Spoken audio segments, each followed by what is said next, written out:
नमस्कार, आप देख रहे हैं एनडी ब्रेकिंग न्यूज। इस समय की बड़ी न्यूज रोहतक से है। रोहतक से कांग्रेस के विधायक बीबी बत्रा हरियाणा के बजट को लेकर उठाए सवाल बत्रा ने। यह आम बजट की तरह रूटीन का बजट रहा नया कुछ नहीं। इस बजट में कैपिटल इन्वेस्टमेंट कितना है? वह सिर्फ 11% है। 11% में क्या क्या विकास करवाएंगे? खर्ची पर्ची को लेकर भी बोले, इस सरकार ने सीधे बिना किसी इंटरव्यू के कैथल में 36 नौकरियां अपने चहेतों को दी।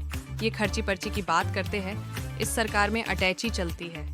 इंडिया गठबंधन को लेकर हरियाणा में कांग्रेस और आप में 9 और 1 सीट पर सहमति पर भी बोले, आप पार्टी इंडिया गठबंधन का हिस्सा है। हरियाणा में 9-1 पर बात सामने आई है। अभी आखिरी फैसला आने के बाद पता चलेगा कौन किस सीट से चुनाव लड़ेगा। अब न्यूज़ विस्तार से। आज रोहतक के कांग्रेस के विधायक बीबी बत्रा ने हरियाणा की बीजेपी सरकार के आखिरी बजट को लेकर सवाल उठाते हुए रोहतक में अपने कार्यालय में प्रेस वार्ता कर बजट को लेकर कहा, यह हरियाणा सरकार के आखिरी बजट में कुछ नहीं, इस बजट में नया कुछ नहीं है। ये रूटीन का बजट रहा है। ये सिर्फ आंकड़ों को लेकर खेल का बजट है। इस बजट में 17,000 करोड़ का रेवेन्यू आया, जो सरकार चलाने के लिए काफ़ी है। क्या सरकार चलाने के लिए और कर्ज ले रही है? वहीं इस बजट में कैपिटल इन्वेस्टमेंट कितना है? वह सिर्फ 11% है। 11% में क्या क्या विकास करवाएंगे? हॉस्पिटल, स्कूल, कॉलेज, सड़क, पानी बना देंगे। इस बजट से लोगों के लिए ज़्यादा कुछ नहीं है। वही सरकार के खिलाफ अविश्वास प्रस्ताव को लेकर भी बोले, हमें पता था हमारे पास आंकड़ा नहीं है, मगर सरकार से सवाल और घेरने के लिए लाया गया, जो हमारे नियम में है। सरकार का आखिरी बजट था, विपक्ष को सरकार से सवाल पूछने थे। अविश्वास प्रस्ताव तभी लाया जाता है तब विधायक इधर से उधर सरकार को गिराने के लिए होता। इंडिया गठबंधन में कांग्रेस और आप पार्टी में दिल्ली और हरियाणा में सीटों के बंटवारे को लेकर सहमति बनी है। हरियाणा में 9-1 पर और दिल्ली में 4-3 पर। गोवा में भी बात चल रही है। सभी जगह इंडिया गठबंधन की पार्टियों के बीच सहमति होगी।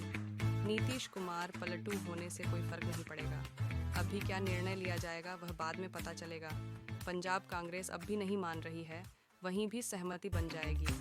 बीबी बत्रा ने किसानों के आंदोलन को लेकर भी कहा कि किस प्रकार से किसानों की मांगों को पूरा यह सरकार नहीं कर रही है। खर्ची पर्ची को लेकर हुडा सरकार पर लगाए जा रहे आरोपों को भी कहा। इस बीजेपी सरकार ने कैथल में पैक्स में 56 नौकरियां बिना किसी विज्ञापन इंटरव्यू के सीधे अपने चहेतों को नौकरी दी गई, जो ये खर्ची पर्ची आरोप लगा रहे। इस सरकार में तो अटैची चल रही है, कितने सबूत दिए गए, कोई कार्यवाही नहीं हुई। बत्रा जी, जो बजट आया हरियाणा सरकार ने पेश किया, उसको कितना आप लोग जनहित में मानते हैं? क्योंकि एक दावा किया जा रहा है कि ये budget as a routine budget है, इसमें कोई विशेष बात नहीं थी बजट के अंदर। और 17,000 करोड़ रुपया सरकार को अपनी सरकार चलाने के लिए रेवेन्यू डेफिसिट 17,000 करोड़ का आया, तो उससे ज़्यादा क्या बात होगी। लेकिन ये जो अभी कह रहे हैं जो 1,89,000 करोड़, हाँ ठीक है, तो उसमें ये उनको ये पूछो कि कैपिटल इन्वेस्टमेंट कितनी है, रेवेन्यू एक्सपेंडिचर, कैपिटल एक्सपेंडिचर कितना है। वो तो 11% बनता है टोटल। 11% में मेडिकल कॉलेज भी बन जाएंगे, सड़कें भी बन जाएंगी, सड़कों की रिपेयर भी हो जाएंगी, शहरों का उत्थान भी हो जाएगा, गाँव का उत्थान भी हो जाएगा, इनकी वो अमृत योजना भी बन जाएंगी, जल योजना भी बन जाएंगी, पब्लिक हेल्थ के भी सारे काम हो जाएंगे। क्या क्या करेंगे? इंजीनियरिंग कॉलेज भी बना लेंगे, मेडिकल कॉलेज भी बना लेंगे, महिला कॉलेज भी बना देंगे। कहाँ किस बात के लिए करेंगे? सरकार के खिलाफ अविश्वास प्रस्ताव लाया गया। अविश्वास मुद्दों पे होता है, रूल्स में कभी नहीं लिखा हुआ कि नंबर्स के होता है। इस बात के लिए ये हर एक में जो भी अपोजिशन होती है वो हमेशा ही अविश्वास प्रस्ताव लाती है। उस बात के लिए ये हमारा आखिरी बजट सेशन था, और हम क्योंकि मुद्दे रखने का मौका ही हमारे को मिलता है, सरकार को घेरने का मौका मिलता है। नंबर तो शुरू से ही पता था कि हमारे पास नहीं है। कभी भी वो तो नंबर्स तब आते हैं कि जब कोई सरकारें गिरती हैं, एमएलए उधर उधर जाते हैं, तब वोट ऑफ कॉन्फिडेंस और वो नो कॉन्फिडेंस की बात है, ये नंबर्स नहीं आते हैं।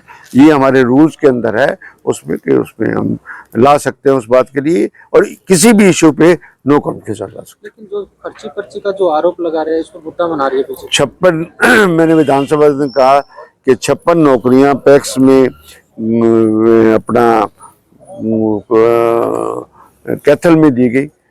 कोई इंटरव्यू नहीं, कोई कुछ नहीं, सीधा अपने चेतों को बुला के उनको अपॉइंटमेंट लेटर दे दिया गया। इस बार अटैची की सरकार है, ये खर्ची पर्ची की बात करते हैं, कितने पैसे पकड़ेंगे, सब कुछ पकड़ेंगे, कैसे होगा। एक आखिरी सवाल, इसमें जो अभी अलायंस हुआ इंडिया गठबंधन के साथ, तो सीटों को जो बंटवारा हुआ है, हरियाणा में लोकसभा की 10 सीटें हैं, तो उसमें हरियाणा की एक आम आदमी पार्टी को, 9 कांग्रेस को, तो कितनी मजबूती से अब लड़े जाएगी दोनों पार्टी? इतना जरूर सामने आया कि आप पार्टी से हरियाणा में गठबंधन होगा, क्योंकि वो इंडिया ब्लॉक का मेंबर है, पर कितनी सीटें होंगी, कौन सी सीट दी होगी, क्या होगा, उसके बारे में डिक्लेरेशन सामने नहीं आई है। अभी 9 सीट बता रहे हैं कांग्रेस को। नहीं, एक सीट की बात हो रही है, हमने भी सुना, जो आपने भी माध्यम से सुना है। इस बात के लिए जब पार्टी की तरफ से एक ऑफिशियल डिक्लेरेशन आ जाएगी तो पता लग जाएगा उस बात के लिए। अब दिल्ली के लिए भी कह रहे हैं कि 3 और 4, 3-4 की रेशो में हुए हैं, गोवा में भी हुआ है, तो पंजाब में अभी तक मामला चल रहा है, बात चल रही है, पंजाब कांग्रेस नहीं मान रही है इस बात के लिए, वो देख सकते। तो इस मजबूती से अब की बार